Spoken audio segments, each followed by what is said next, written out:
오늘 이 시간은 여호와여 도우소서라는 제목을 가지고 하나님 말씀을 증거하도록 하겠습니다. 여러분들이 읽으신 본문 시편 12편의 말씀은 다윗이 자기의 인생의 고통과 그 환난으로 인하여서 불법의 세대에서 자신을 구원해달라고 하나님께 간구하는 내용으로 되어져 있습니다. 불법의 세대에서 구원해달라고 하는 이것은 오늘날 이 세상을 살아가는 여러분들과 저에게도 필요한 말씀인데요. 지금 우리가 읽은 이 본문뿐만이 아니라 시편에 나와져 있는 모든 내용들은 순례자의 노래라고 얘기합니다. 순례자라고 하는 것은 저 천성을 꿈꿨던 자들이 불렀던 노래다, 이런 것입니다. 그러면 여러분들과 제가 저 천국을 소망하며 살아가는 인생이라면 같은 노래를 할 수밖에 없다는 거예요. 그래서 같은 심정을 가진 자들이 이 시편을 보게 되잖아요. 그러면 큰 위로를 받고 큰 힘을 얻게 된다는 사실입니다.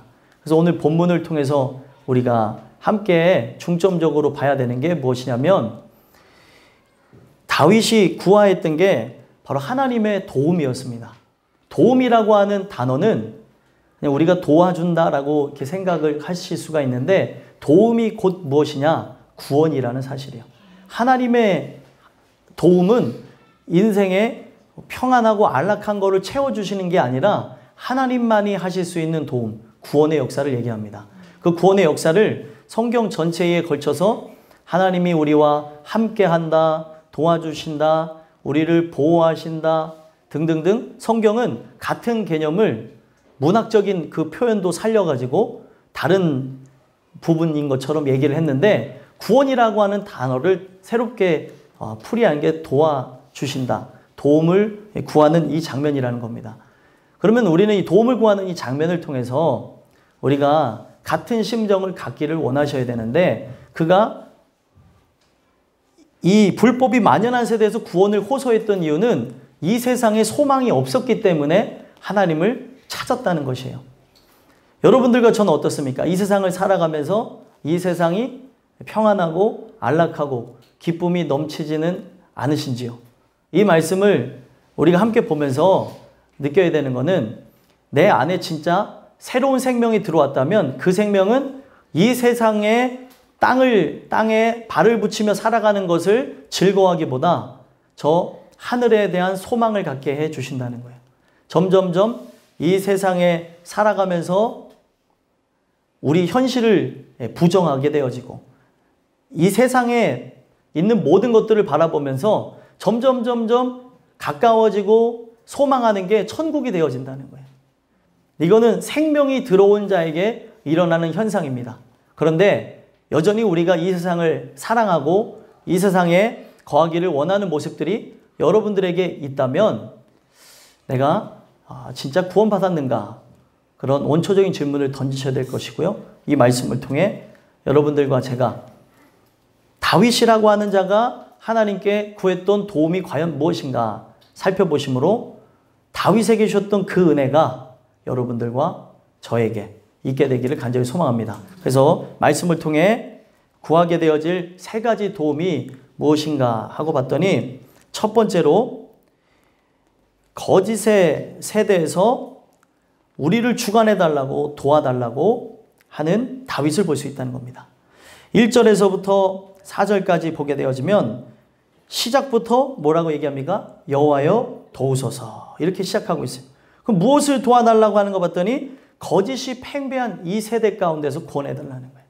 이 세상은 거짓으로밖에 채워져 있지 않습니다. 사람들이 참이라고 하는 것, 그리고 선이라고 하는 것, 의라고 하는 것이 각기 나라마다 틀리고 또 사람마다 틀리고, 사람마다 자신만의 주관을 가지고 자기의 뜻에 따라 살아갑니다. 하나님 말씀 외에는 그 어떤 것도 선한 것이 없음에도 불구하고 사람들은 자기의 생각이, 자기의 주관이 그 어떤 누구보다도 뚜렷하다고 생각하고 또 참이라고 생각하고 살아간다는 거예요. 그런 우리들에게 다윗이 하나님을 향해 고백해드렸던 이 구절들을 보시면, 우리 인생들이 천국이 임하였다면 이와 같은 모습을 같이 공감할 수밖에 없구나라는 걸 알 수 있다는 겁니다. 그가 도와달라고 했던 그 부분들을 보면은 1절에 경건한 자가 끊어지며 충실한 자들이 인생 중에 없어지나이다. 지금 눈앞에서 믿음의 사람들이, 믿음 있는 자들이 끊어져 나가는 거예요. 세대가 점점 더해갈수록 진짜 예수 믿는 사람이 없어지는 모습하고 비슷합니다. 이게 시대라는 거는 반복되어지거든요. 다윗이 연배가 점점 자기가 들어갈수록 과거의 세대와 자기가 지금 노년에 접어드는 그 세대를 보게 되어지면서 느끼는 걸 보면 점점 이 세대가 어떻게 되어질까 궁금해한다는 거죠. 오늘날 많은 어른들이 생각하는 세대가 있습니다. 이 세대가 과연 어떻게 될 것인가? 우리 때는 이러지 않았는데. 근데 그 말들을 신기한 거는 지금의 어른들도 듣고 자라나셨다는 거예요. 점점 이 세대는 악해져 갑니다. 악해져가는 이 세대들 가운데 누가 경건한 자가 되겠냐는 거예요. 하나님의 은혜와 하나님의 택정하심이 없다면 우리는 경건한 자가 될 수도 없습니다. 인간의 결단으로는 도저히 이룰 수가 없다는 것이죠. 그래서 경건한 자가 끊어지는 모습들이 나타나는 거예요. 점점 하나님을 찾는 자들이 줄어드는 걸 보고 충실한 자들, 충실하다고 하는 것은 알곡과 같이 꽉 찬 사람, 겉에만 그리스도인이 아니라 속까지 그리스도인 사람들이 인생 중에서 없어지는 모습을 보는 거예요. 여러분들 이 세상이 지금 그렇지 않습니까? 진짜 예수 믿는 사람이 몇이나 되겠냐는 거예요. 점점 세상과 타협하고 세상의 그 모습대로 살아가는 그런 일들을 보면서 누가 진짜 예수의 사람이라 얘기할 수 있냐는 겁니다. 그 예수님에 의해서 생각하고 예수님에 의해서 말을 하고 예수님이 자신의 전부가 되어져서 모든 삶이 세팅되어져서 나가야 되는데 예수님은 고급 액세서리처럼 되어져 버린 시대가 되어졌다는 거예요. 그런 걸 보면서 개탄하는 마음을 갖고 지금 하나님께 호소하는 이 부분이 다윗의 호소라는 거예요. 왜 그런 일들이 일어났을까 하고 봤더니 2절 읽어볼까요? 읽어보겠습니다. 시작. 그들이 이웃에게 각기 거짓을 말하며 아첨하는 입술과 두 마음으로 말하는 도다. 아멘. 왜 점점 그런 하나님의 사람들이 없어지는가 하고 봤더니 잘못된 자들이 있어요. 이 자들은 교회 안에 있는 자들인데 저는 이들을 종교인 혹은 교인이라고 얘기합니다. 그리스도의 사람, 신앙인이 돼야 되는데 그러지 않은 자들이 이웃에게 각기 거짓을 말한다는 거예요. 거짓을 말한다는 게 말을 해서 거짓을 말했다는 게 아니라 그들의 삶이 비춰진 것이 거짓이었다는 거예요.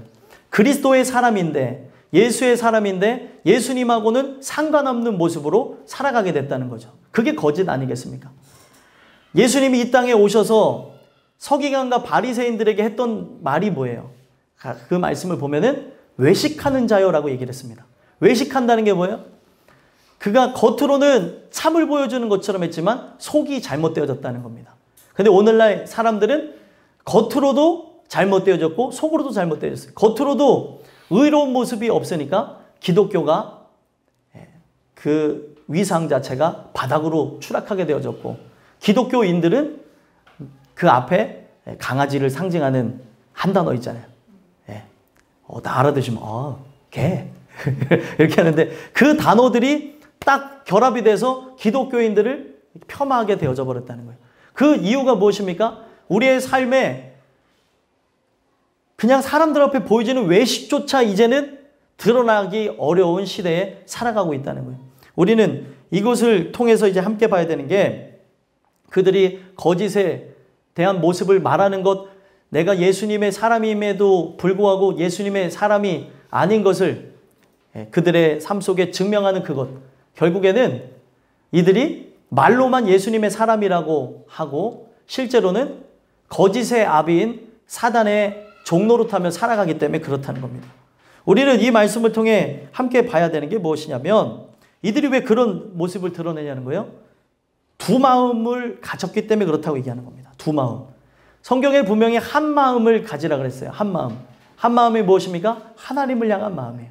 그런데 세상에 은혜가 입혀지지 않았다면 하나님을 향한 마음도 있고 싶고 세상에도 마음이 좀 있고 싶은 게 우리들의 모습이라는 거예요. 세상에서도 좀 잘 살고 싶고, 그리고 잘 먹고 싶고, 잘 입고 싶고, 좋은 집과 좋은 차에 또 남부럽지 않게 살고 싶은 게 모든 사람들의 열망이라는 거죠. 그것이 있는 게 잘못되어졌다는 게 아닙니다. 그것을 토대로 해서 내 모든 모습이 이 모습으로는 안 된다는 것을 생각하고 나올 수밖에 없는 게 인간이라는 것을 인정하고 하나님께 간구해야 될 게 한 마음으로 바뀌어지기를 소망해야 된다는 거예요. 오직 하나님이면 충분합니다. 당신이면 제가 만족합니다 라는 게 우리에게 드러나야 될 모습이라는 겁니다. 그런데 오늘날 많은 사람들이 두 마음을 품고 있어요. 하나님 뜻대로도 살고 싶은 마음도 있고 세상에서도 살고 싶은 마음. 그래서 성경은 뭐라고 얘기하고 있습니까? 두 마음을 품은 자들아 내게서 돌아서라고 얘기하고 있어요. 그곳에서부터 나오라고 얘기를 하고 있습니다. 그런데 여러분들 보세요. 우리 안에 하나님 주신 은혜가 없다면 우리가 거짓에 속하여서 이 거짓에 얽매여져서 나가는 이 모든 부분들이 바뀌어지지를 않는다는 겁니다. 오직 은혜만이 이 모든 것을 바꿔버리는 거예요. 거짓을 하면서 거짓이라는 것을 알면은 다행인데 내가 거짓된 삶을 추구하고 살아가고 있으나 사단에 의해서 내가 얽매여지고 사단에 의해서 지금 올가매어져 있기 때문에 우리의 모든 삶 자체가 지금 진실이 뭔지 거짓이 뭔지를 모르고 살아가고 있다는 겁니다. 내게서 지금 있는 마음, 하나님 뜻대로 살고픈 마음이 있으니까 괜찮겠지라고 하는데 진짜 은혜가 입혀진 사람이라면 지금 두 마음이 공존하는 나를 보며 하나님께 간구하는 것 외에는 방도가 없다는 거예요. 결국에 이러한 자들에 의해서 진짜 세상의 뜻 가운데서도 살고 싶은 자들에 의해서 교회는 오염되어져 갔습니다. 이게 중세시대의 유럽교회에서도 그랬고 또 미국 교회도 그랬고 한국 교회도 마찬가지예요. 겉으로 보기에도 성공하고 또 겉으로 보기에도 좋은 이 모습을 추구하는 자들이 있었기 때문에 그들이 만약에 하나님께서 더해준 삶으로서 부하게 됐다 하더라도 그것이 입에서 나오는 추구가 되어진 게 아니었다면 부라고 하는 게 그 삶에서 나오는 전부가 아니었다면 상관이 없는 건데 예수를 믿은 이유가 이 세상에서 잘 먹고 잘 살기 위함인 것처럼 말을 해버렸기 때문에 이것에 의해서 가난한 자들이 소외받게 되어지고 이것에 의해서 신앙이라는 것이 이 땅에서 잘 먹고 잘 사는 것이냐 다 오도되어져 버렸다는 거예요. 하나님 주신 은혜는 이 세상에서 내가 발붙이는 것에 있는 게 아닙니다. 이 세상에 내가 거하나 하늘에 속한 자로 살아가게 하시는 거죠. 천국 시민으로 살아가는 것이죠. 사람에 따라 하나님께서 물질을 더 줄 수도 있고 덜 줄 수도 있습니다. 그러나 이 물질이라는 것이 내가 추구할 대상이 아니라는 거죠. 그리고 세속적인 것이 우리가 추구해야 될 것이 아님에도 불구하고 이러한 자들이 교회 기득권을 잡고 힘을 가지고 나가다 보니까 결국에 교회라고 하는 것이 그런 것이냐. 목회자서부터 또 교회 중직들서부터 그렇게 나가다 보니까 교회라고 하는 데는 세속적인 복이 있어야 되는 줄로 사람들에게 착각되어졌다는 거예요. 오늘 여러분들과 저에게 이 주시는 말씀을 통해 우리가 두 마음을 품은 자들이었다면 내가 세상에서도 잘 되길 원하는 모습이 있었다면 이제는 그 어떤 부분들이 다 부정되어진다 하더라도 예수님이면 충분합니다. 당신이 나의 전부입니다라고 고백되어지는 은혜가 있게 되기를 간절히 소망합니다. 그래서 결국에 이들이 계속하는 게 무엇입니까? 3절, 4절 한번 읽어보겠습니다. 읽겠습니다. 시작. 여호와께서 모든 아첨하는 입술과 자랑하는 혀를 끊으시리니 그들이 말하기를 우리의 혀가 이기리라 우리의 입술은 우리 것이니 우리를 주관할 자는 우리요 함이로다. 아멘. 지금 이들이 드러나는 삶의 모습 또한 거짓을 말하지만 실제로도 하는 게 무엇이에요? 아첨하는 입술과 자랑하는 혀로서 자기가 말하는 그대로 다 되어지는 그런 모습들, 잘 되는 나에 대해서 얘기하고 내가 할 수 있다 했더니 되어지는 그 모습들에 의해서 자기들을 주관할 자가 없다는 거예요. 자기가 하나님이 되어진 상태로 얘기를 하고 있다는 거죠. 이것을 누가 본 겁니까? 다윗이 본 거예요. 그런 자들이 팽배하게 되어지는 이 세대에 진짜 온전한 신앙이 아니라 연합되어지고 혼합되어진 그런 섞여진 신앙에 의해서 나가는 자들이 진짜 참신앙인 것처럼 꾸며진 그 모습을 보면서 다윗은 왜 그거를 보고 가슴 아파하고 있냐면 다윗이 평생 꿈꿨던 거는 왕이 아니었다는 거예요. 우리가 성경을 바로 봐야 되는 게 요셉이 꿈꿨던 거는 총리가 아니었다는 사실입니다. 그가 꿈꿨던 건 하나님의 꿈이에요. 그냥 하나님이 내게 주신 비전이 이루어지길 원했던 거죠.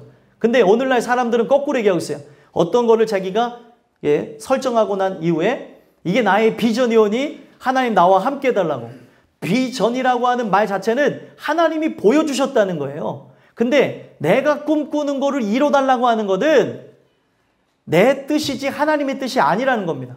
아무리 그게 좋은 것이라 할지라도 이걸 통해 무엇을 한다 할지라도 이게 기독교 사업이니까 잘 됩니다라고 하는 사람들이 있는 중에도 그게 과연 하나님의 꿈이냐는 거예요. 하나님이 원하시는 꿈이냐는 거죠. 내가 이 땅에서 살아가기 위한 방편으로서 그런 부분들을 얘기하는 사람들이 많다는 겁니다. 결국에 이들을 통해서 나오는 게 뭐예요? 계속 거짓이라는 것이 양산되어지는 것이죠.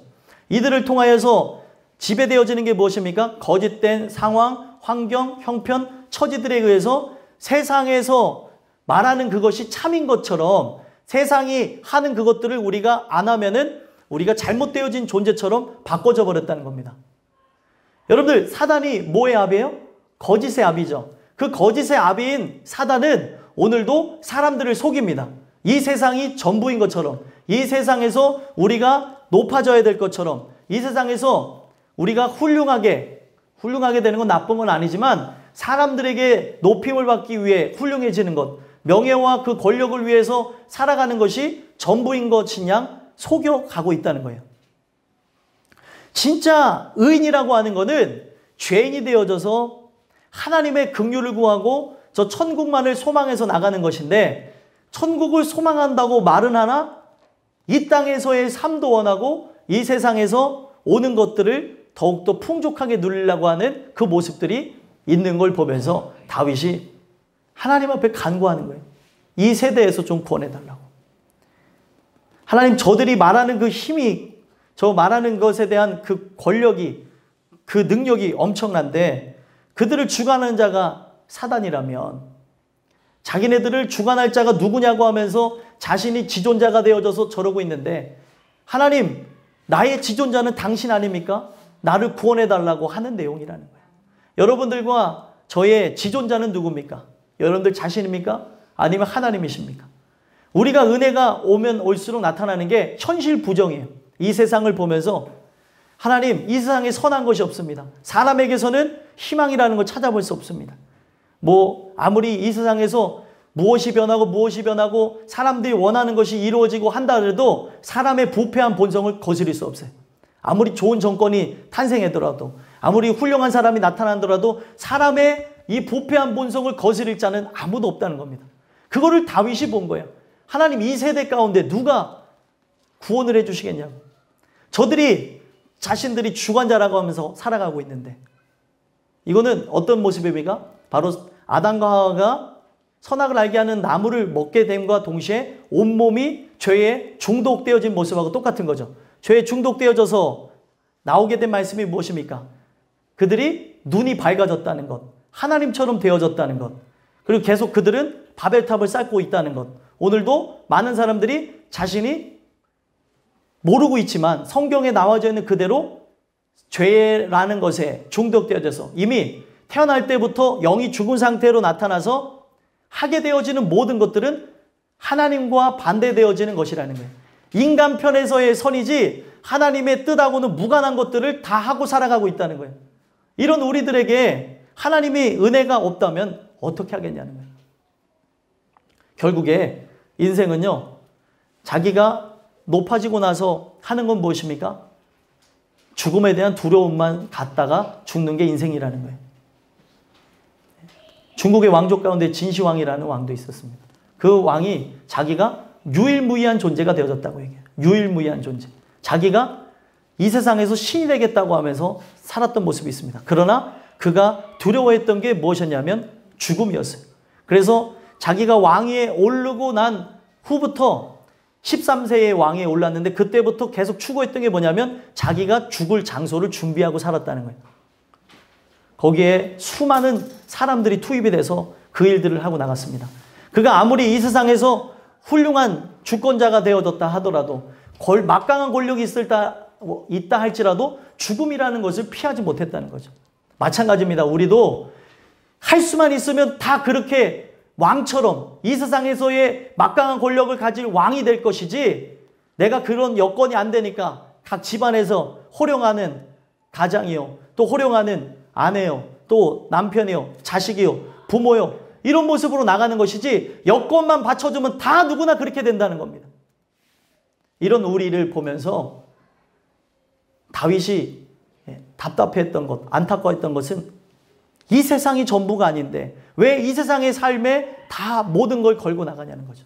그래서 하나님이 도와주셔야 된다는 거예요. 지금 경건한 자가 끊어지기 때문에도 도와달라고 하는 것도 있지만, 많은 거짓에 의해서 하나님 뜻대로 살아가야 될 자들이 그곳에 얽매여서 살아가고 있기 때문에 도와달라는 겁니다. 당신이 도와주시지 않으면 할 수가 없다고. 여러분들과 제가 이 주시는 말씀을 통해 하나님의 도우심을 통하여서 우리가 이 세대를 사랑하는 게 아니라 천국을 소망케 되어지는 은혜가 있게 되기를 간절히 소망합니다. 두 번째로는 우리가 어떤 도우심을 구해야 되냐면, 말씀을 듣게 해달라고 도우심을 간구해야 된다는 사실입니다. 5절, 6절 한번 읽어볼까요? 읽어보겠습니다. 시작. 여호와의 말씀에 가련한 자들의 놀림과 궁핍한 자들의 탄식으로 말미암아 내가 이제 일어나 그를 그가 원하는 안전한 지대에 두리라 하시도다. 여호와의 말씀은 순결하며 흑도가니에 7번 단련한 은 같도다. 아멘. 여기서 이제 대조적으로 얘기하는 게 뭐예요? 사람의 말은 그냥 기초적으로 거짓에 일관해서 나가고 있다는 거죠. 사람들이 원하든 원하지 않든 하루에 200번 이상 거짓말을 하고 살아간다잖아요. 8분에 1번 꼴로. 심한 사람은 더 하고 살아가겠죠. 이 거짓이라는 게 무엇입니까? 자기를 부풀리고 과장하는 것도 거짓의 일종입니다. 저도 제 자신을 보면서, 저는 제 아내랑 얘기할 때 제 자신을 보는데 허풍이 엄청난 거예요. 허세가. 그래서 제 아내랑 저 같이 보면은 뭐 요만한 걸 보면 저는 이만한 걸 봤다 그래요. 이게 인간이 어쩔 수가 없구나. 이 부패한 이 본성을 거스릴 수 없구나라는 거를 그냥 제가 하는 그냥 작은 습관에서도 그런 걸 보게 됩니다. 거짓을 일삼을 수밖에 없다는 거예요. 그래서 다윗이 고백하는 게 뭐예요? 이 세상에서는 다 사람의 생각과 사람의 사상과 자기가 갖고 있는 주관에 의해서 거짓이라는 것이 쏟아져 나온다는 거예요. 그래서 무엇만이 순결한 것이고 무엇만이 진짜 우리가 바라볼 것이냐? 말씀 외에는 바라볼 것이 없다는 거예요.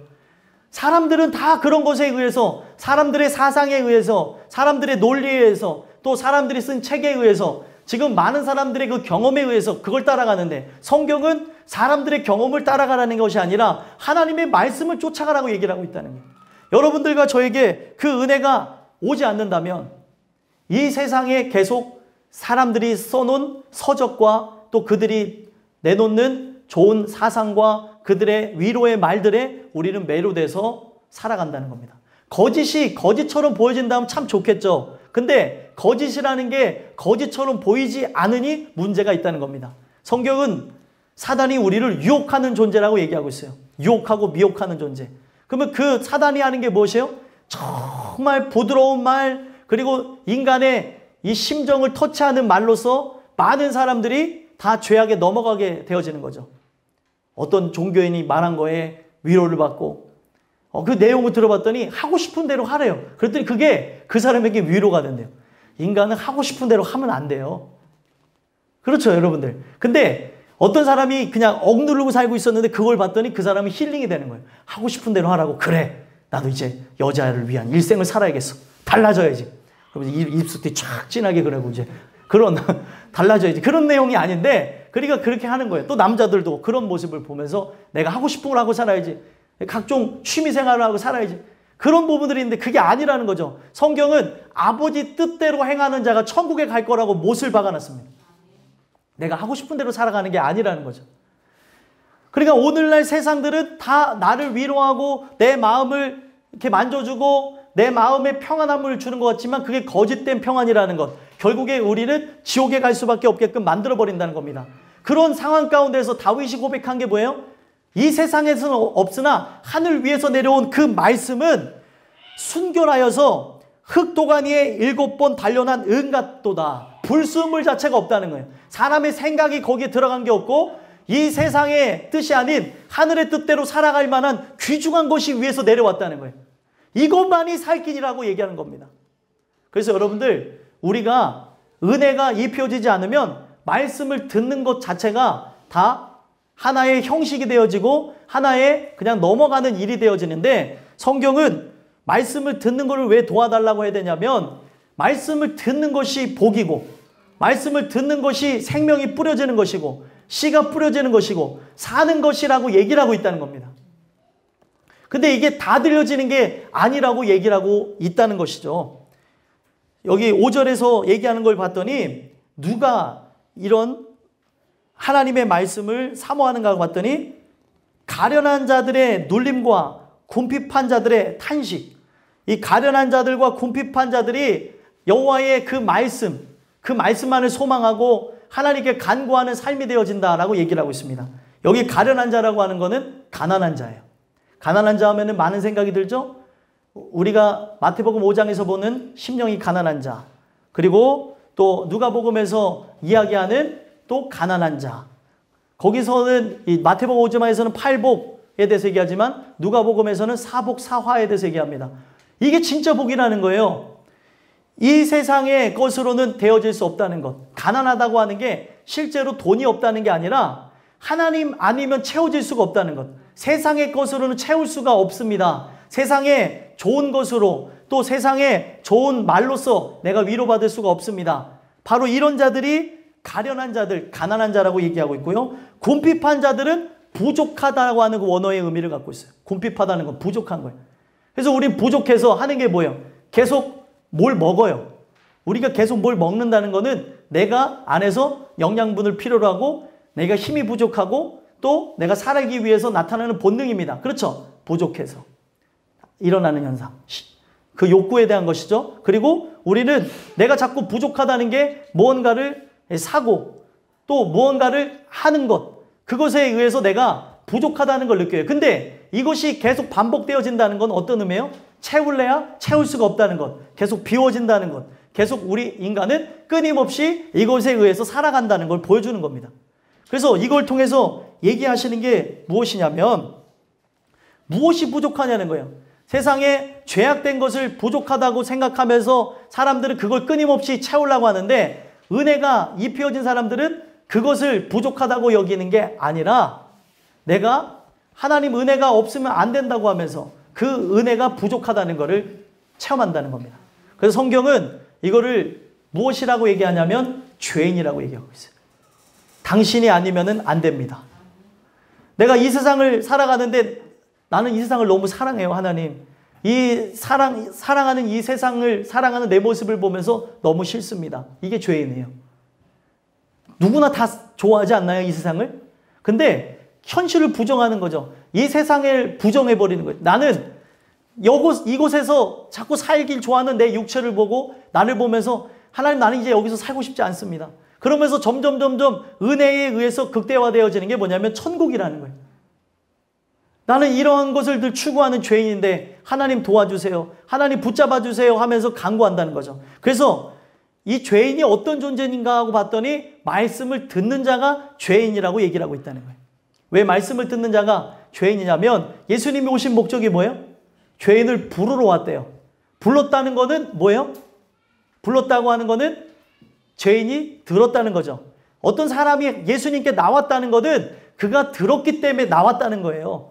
근데 이 듣는 것이 곧 복이요, 우리가 죄인이 되어졌다는 게 정말 하나님께 영광 돌릴 만한 것이라고 말할 수 있는 이유가 성경에 마태복음 13장에 그리고 마가복음 4장에 그리고 우리가 아는 그 누가복음에 보게 되면은 그 6장에 나오게 되어지는 그 부분들을 쭉 보시면은 씨 뿌리는 자의 비유에 대해서 얘기를 하는 거죠. 누가복음 8장에서 얘기하고 있습니다. 그러니까 4장, 8장, 13장에서 얘기하는 게 다 씨 뿌리는 비유에 대해서 얘기하는데 거기서 말하는 좋은 땅이 무엇이냐면 좋은 땅이 죄인을 상징한다는 거예요. 죄인. 죄인만이 무엇을 할 수 있어요? 들을 수가 있어요. 우리가 그 성경을 바로 봐야 되는 게 그들이 좋은 땅이 되어졌다는 것은 하나님이 그의 인생 속에 은혜를 통해 경작되어지고 그 은혜를 통해 그 갈급함과 그리고 궁핍함과 그리고 자기가 가난하다는 것을 알게 되어져서 예수께 나간 것이구나. 그래서 이게 그들이 좋은 땅이고 이 좋은 땅이라는 게 죄인이고 저들은 듣게 하시는 복을 받은 자들이구나. 저들은 귀가 있는 자들이구나라는 걸 알 수 있다는 거예요. 그리고 나서 가시떨기와 그리고 길가와 돌밭은 아직 그 은혜가 입혀지지 않은 상태의 사람이라는 거예요. 사람들이 아무리 예수가 좋다고 생각하고 내가 믿으려고 해도 하나님이 우리를 경작하시지 않는다면, 갈아엎지 않는다면 그들은 좋은 땅이 될 수가 없습니다. 경작이 일어난 땅이 무엇이에요? 죄인이 되어진 땅이라는 거예요. 죄인. 죄인이 되어지지 않고서는 우리가 말씀을 듣지를 않는다는 겁니다. 무슨 말인지 이해가 되시죠? 우리가 이걸 통해서 봐야 되는 것, 성경에 대한 개념들을 바로 알지 못하면 결국에 내가 좋은 땅이 돼야지 결단을 한다니까요. 내가 길가 땅인데 내가 돌밭인데 내가 가시떨기인데 그래 내가 좀 정신을 차려서 들어보자. 아닙니다. 하나님이 은혜를 통해 나를 바꾸시지 않는다면, 나를 죄인이라고 하는 생각에 진짜 휘몰아쳐서 깨닫게 하지 않는다면 우리는 알 수가 없어요. 깨닫는 게 뭐냐면 빛이 비춰지는 거예요. 이 불이 들어와서 여기가 어둠이 환하게 비춰지게 되는 것처럼 결국에 어둠이 드러난다는 것, 깨닫게 된다는 의미거든요. 인간 스스로 불을 켤 수 없어요. 이 빛은 하나님께로부터 오는 겁니다. 그래서 이거를 은혜라고 얘기하는 거예요. 은혜가 비춰지면 깨닫는 거예요. 내가 죄인이구나. 그런 사람은 자다가도 눈을 떠요. 그래도 눈을 뜨지 않는 분들이 있어요. 자, 눈을 뜨시고, 눈을 뜨세요. 자, 이걸 통해서 우리가 이제 봐야 되는 게 진짜 하나님이 주시는 그 은혜를 통해서 깨어나게 된다는 거죠. 죄인이라고 하는 거는 인간이 말로써 죄인이라고 하는 것이 아니라 죄인이라고 하는 거를 실제로 통감하고 살아가는 거예요. 그래서 삶의 모든 부분들 하나하나가 내가 이 죄 때문에 살 수가 없다는 것. 내가 죄인 중에 괴수구나. 내가 제일 나쁜 사람이구나. 내가 내 남편에게, 내 아내에게, 내 자녀에게, 내 부모에게, 내 세상 속에서 또 나란 존재가 살아가면서 이렇게 죄인이구나 라고 하는 거를 하나님이 깨닫게 하신 거죠. 그런 자들은 그때부터 나타나는 게 뭐예요? 좋은 땅이 되어진 거예요. 죄인이 되어졌잖아요. 그때부터 주님 하시는 말씀을 듣습니다. 이게 귀가 있다는 거예요. 결국에 이런 부분들이 우리에게 일어나지 않는다면 우리에게는 소망이 없다는 것이에요. 오늘 우리 주신 이 말씀을 통해서 내가 7번 단련한 흑도관 7번 단련한 은갓도다 순결하다고 하고 이것만이 우리가 살 길이라고 한다 할지라도 내가 죄인이 되지 않았는데 이 말씀을 듣겠냐는 거예요. 죄인이 된 자만 듣습니다. 죄인이 된 자만 이것으로 인해서 웃고 이것으로 인해서 생명을 얻고 이것으로 인해서 때로는 울기도 하고 이것으로 인해서 힘을 얻고 살아간다는 거예요. 이 세상에 소망이 없습니다. 내 자신을 보면서 소망이 없어요. 하나님, 내가 육체를 입고 있는데 육체는 끊임없이 죄악대로 나가려고 하네요. 나를 도와주세요. 주님 도와주시는 것이 아니면 나는 살 수가 없습니다. 이런 자들이 된다는 거예요. 다윗이 고백하는 이 과정이 곧 실제로 은혜가 입혀진 사람들에게 나타나는 것이라는 거예요. 오직 말씀에 의해서만 살아간다는 거예요. 그런데 우리가 그 말씀대로 살아가지 않으니까 하는 게 뭐예요? 기도를 하는 거예요. 하나님, 제가 오늘도 또 간구합니다. 주님 뜻대로 살아야 되는데 주님 뜻대로 살 수 있도록 도와주세요. 세속적인 걸 기도하는 게 기도가 아니라고 예수님이 말씀하신 말씀을 통해서 얘기를 했습니다. 그런데 오늘날 많은 사람들은 세속적인 거로 다 돌려버린다는 거예요. 이게 문제가 있죠. 90% 이상들이 다 먹고 사는 것을 놓고 기도하는데 마태복음 6장에 보면은 먹고 사는 걸 놓고 기도하지 말라고 얘기했어요. 너희 아버지가 천부 하나님이면 새들도 먹이시는데 이걸 놓고 기도하겠냐. 하나님께서 있을 것을 미리 아시느니라. 근데 있을 걸 다 미리 아신다는데도 하나님 모르시죠? 내가 이런 상황에 있습니다. 제가 이런 고통이 있습니다. 날 좀 도와주세요 하면서 기도한다는 거예요. 그걸 놓고 기도하지 말고 우리 주님이 얘기하시는 게 뭐예요? 너희들이 용서받을 존재라는 거, 하나님에 대한 진짜 그 용서가 필요한 존재라는 것, 그 은혜가 없으면 살 수가 없는 존재라는 것, 그래서 너희들이 구해야 될 게 뭐예요? 먼저 그의 나라와 의를 구하라는 거예요. 이것 외에는 방법이 없다라고 얘기를 하고 있습니다. 여러분들과 저는 어떻습니까? 이 주신 말씀을 통해 듣는 것을 도와달라고 기도하고 있는지를 보셨으면 좋겠어요. 이걸 통해서, 이 듣는 걸 통해서 내 인생은 30배, 60배, 100배의 결실로 맺혀지게 될 것이라는 거예요. 이게 세상에서 결실을 맺는다는 게 아니에요. 성령의 열매가 주렁주렁 맺혀지게 될 것이라는 거죠. 믿음이라고 하는 열매가 주렁주렁 맺혀지게 돼서 우리가 성경에는 이제 기록되어질 수 없지만 믿음의 선진들이 걸었던 히브리서 11장의 내용들이 이어질 수가 있다면 여러분들이 거기에 이름을 올릴 수 있는 믿음의 사람들이 될 것이라는 겁니다. 이 세상에는 이제 적혀질 수 없지만 하나님의 생명책에 기록되어졌고 하나님이 기억하게 된 인물이 될 것이라는 거예요. 이 주신 말씀을 통해 여러분들과 저에게 이와 같은 역사가 있게 되기를 간절히 소망합니다. 자, 끝으로 여러분들 보시면 마지막 세 번째로 우리가 무엇을 도와달라고 해야 되냐면 영원히 보존해달라고 우리가 도움을 구해야 된다는 거예요. 나를 영원히 보존해 주시옵소서. 그 도움을 우리가 하나님께 구해야 된다는 사실입니다. 7절, 8절 한번 읽어볼까요? 7절, 8절 읽어보겠습니다. 시작. 여호와여 그들을 주시사 이 세대로부터 영원까지 보존하시리라. 비열함이 생생의 눈물을 받을 때에 아이들이 곳곳에서 날뛰는도다. 아멘. 이 내용을 보시면 영원까지 이 세대로부터 보존해달라고 하는 걸 볼 수 있죠. 자, 하나님 말씀을 듣는 자를 5절에 이미 약속하셨어요. 어디에다가 둔다고요? 안전한 지대에 두실 거라는 거예요. 안전한 지대라고 하는 것은 사망의 권세가 우리 해할 수 없고 어떤 슬픔이나 눈물이나 고통이 해할 수 없는 장소. 어디입니까? 천국이에요. 천국. 근데 그 천국에 들어가는 자가 누구라고요? 죄인들이. 말씀을 듣는 죄인들이 들어갈 것이라는 것을 얘기하면서 끝으로 우리 죄인들이 구해야 되는 게 뭐예요? 우리를 보존해달라는 것. 영원토록 보존해달라는 것. 천국을 소망하고 살아가라는 그 말씀을 주신다는 겁니다. 성경에는 이 보존이라고 하는 그 말씀들을 계속해서 하고 있는데 그 보존케 하시는 은혜는 무엇을 바탕으로 한 것이냐? 하나님의 언약, 약속을 바탕으로 하고 있다는 거예요. 이것이 처음에 나온 개념이 우리가 이제 쉽게 볼 수 있는 것, 뭐 세세하게 찾아보면 더 있겠지만 쉽게 볼 수 있는 개념이 야곱을 택하신 그 하나님이 야곱 족속 이스라엘 백성들을 구원하시는 역사를 본다는 거예요. 이스라엘 백성들의 삶의 앞에는 뭐가 있었냐면 흉년을 통해 굶어 죽는 게 예약되어 있었어요. 그런데 하나님께서는 전지하시잖아요. 전지라고 하는 건 모든 걸 다 아시는데 과거, 현재, 미래를 관통해서 알고 계신 분이에요. 가만히 딱 보니까 저 사람이 나중에 큰 환난 가운데 죽게 될 것을 하나님께서 보신 거죠. 근데 하나님께서 그 전에 그와 무엇을 했어요? 약속을 하셨습니다. 언약이라고 하는 거는 하나님과 인간이 약속한 거예요. 그래서 그 약속대로 진행하실 것인데 내가 너와 함께 할 것이라는 약속을 주셨어요. 누구에게요? 야곱에게. 그 야곱은 이스라엘이라고 하는 나라의 그 모태를 삼은 사람 아닙니까? 이스라엘이라고 하는 나라의 이름을 가져가게 한 장본인입니다. 우리는 거기서 힌트를 찾을 수가 있는 게 뭐냐면 우리가 영적인 이스라엘이라면 하나님의 약속이 없다면 우리는 구원받기 이전의 야곱과 같이 이 세상에서 속이고 사람들이 발 뒤꿈치나 붙잡고 성공을 위해서 갈급하다 죽는 인생이라는 거예요. 근데 그런 그에게 무엇이 있었어요? 하나님의 약속이 있었기 때문에 야곱이 변하여서 이스라엘이 되어졌고 이스라엘이 되어진 이후부터는 하나님께서 그들의 민족을 보존하셨다는 겁니다. 그들의 민족을 보존하기 위해서 어떤 일이 있었어요?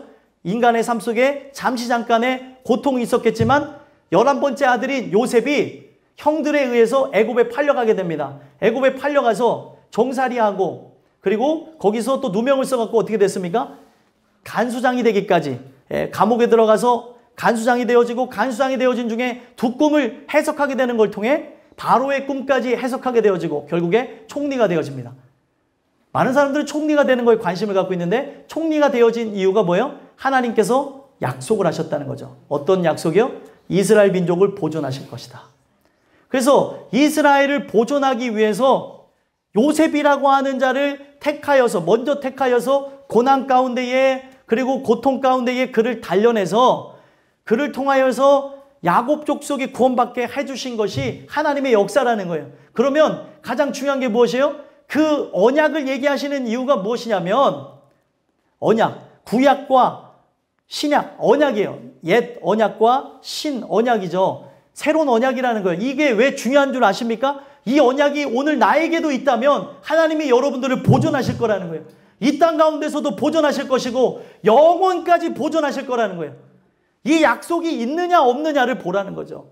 그래서 오늘날 우리는 그 약속에 의해서 살아가는 자예요. 그래서 성경은 우리에게 얘기하는 게 뭐예요? 너희가 율법 따라 난 자냐 아니면 약속 따라 난 자냐, 그 얘기를 하고 있다는 거예요. 약속 따라 난 자는 하나님의 계획하심에 하나님의 은혜로 거듭난 인물이라고 얘기하고 있어요. 그래서 비유하는 게 누굽니까? 바로 이삭이라는 존재예요. 그는 약속이 있었기 때문에 이 세상에 태어난 인물입니다.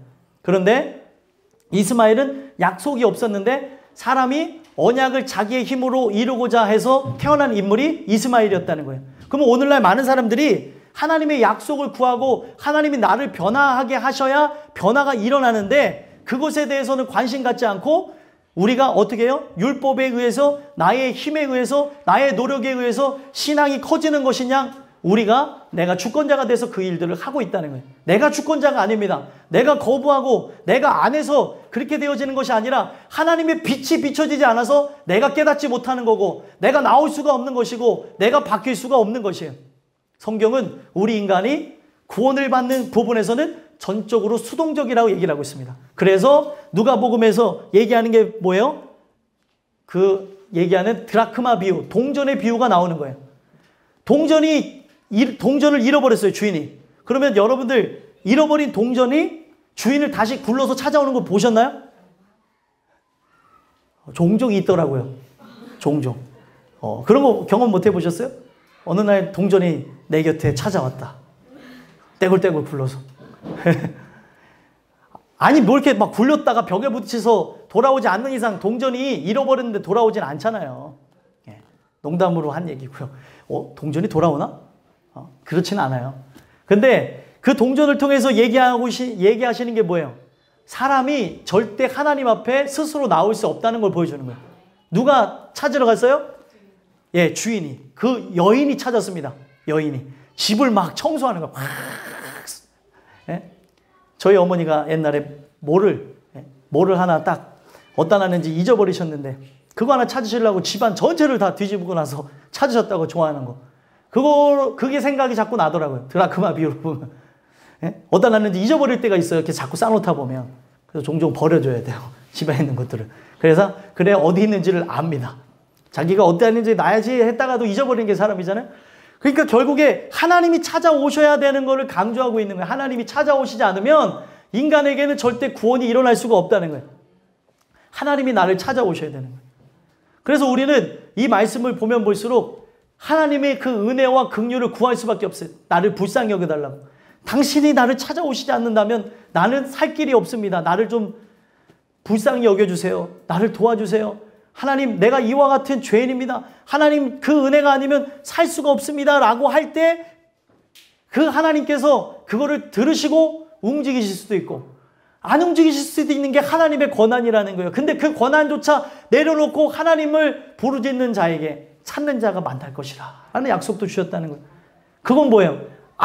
나를 안 만나주셔도 저는 할 말이 없습니다까지 간 사람에게 만나주시겠다는 거예요. 우리는 뭐예요? 자꾸 보상 심리가 있잖아요. 보상 심리. 내가 이만큼 했으면 만나주셔야 되는 거 아닙니까? 이러잖아요. 내가 이렇게 했는데, 나 이만큼 했는데, 내가 당신을 위해서 이만큼 했는데 어떻게 나한테 이럴 수 있어? 우리 막 이런 말도 자주 하잖아요. 나는 이렇게 했는데, 이렇게 헌신하는데, 나는 이렇게 하는데. 사람은 그럴 수가 있으나. 근데 우리가 그 부분에서 보게 되면 하나님한테는 그 말을 할 수가 없는 이유가 뭐예요? 아들을 죽였잖아요, 우리가. 죄로 인해 아들이 죽었는데 죽은 아들과 무엇으로 바꿀 수 있냐는 거예요. 그 아들은 우주를 만드신 이에요. 우주보다 크신입니다. 나란 존재하고도 비교도 안 되는 건데 내가 이 세상에서 그 크신 하나님이 높은 빌딩에서 차 다니는 거 보셨어요? 이 차가 아주 조그맣잖아요. 개미보다도 작은 거를 보고 그 안에 누가 타 있는 거예요? 사람들이 타 있는 거예요. 그래서 사람들이 거기서 무슨 얘기를 하고 뭐 하는지 하늘에서 볼 때는 정말 아주 작은 일인데, 그 작은 일을 위해서, 작은 나를 위해서, 이 세상의 그 어떤 누구보다도 지극히 작은 나를 위해서 이 세상에 그 누구보다 크신 이가 죽으셨는데, 내가 이 세상에서 하는 건, 개미가 여러분들을 위해서 장롱 날라준다면 날릴 수 있나요? 할 수 없는 그 부분을 내가 조금 날른다고 낑낑댄 거를 가지고 하나님께 내가 했다고 이렇게 얘기를 하는 거예요. 말도 안 되는 건데. 오늘 우리가 이 말씀을 통해서 내 주권적인 모든 부분들이 내려지게 되길 간절히 소망합니다. 하나님 주신 그 은혜만이 여러분들과 저를 살리게 한다는 거예요.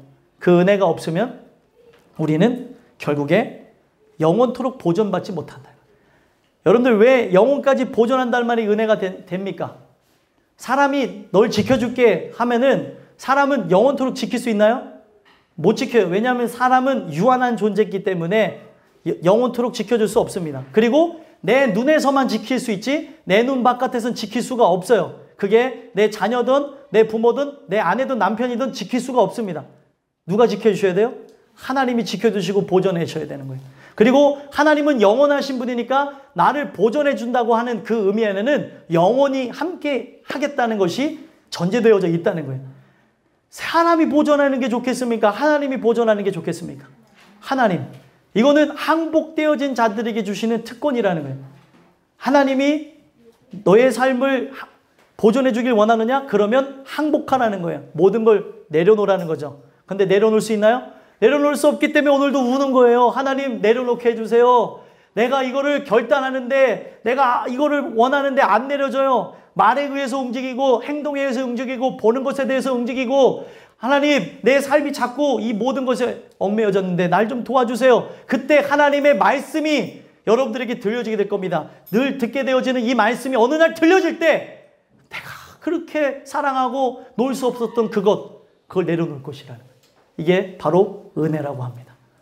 여러분들과 저에게 이런 은혜가 있었으면 좋겠습니다. 반면에 그러지 않은 자들, 8절에 어떻게 얘기하고 있어요?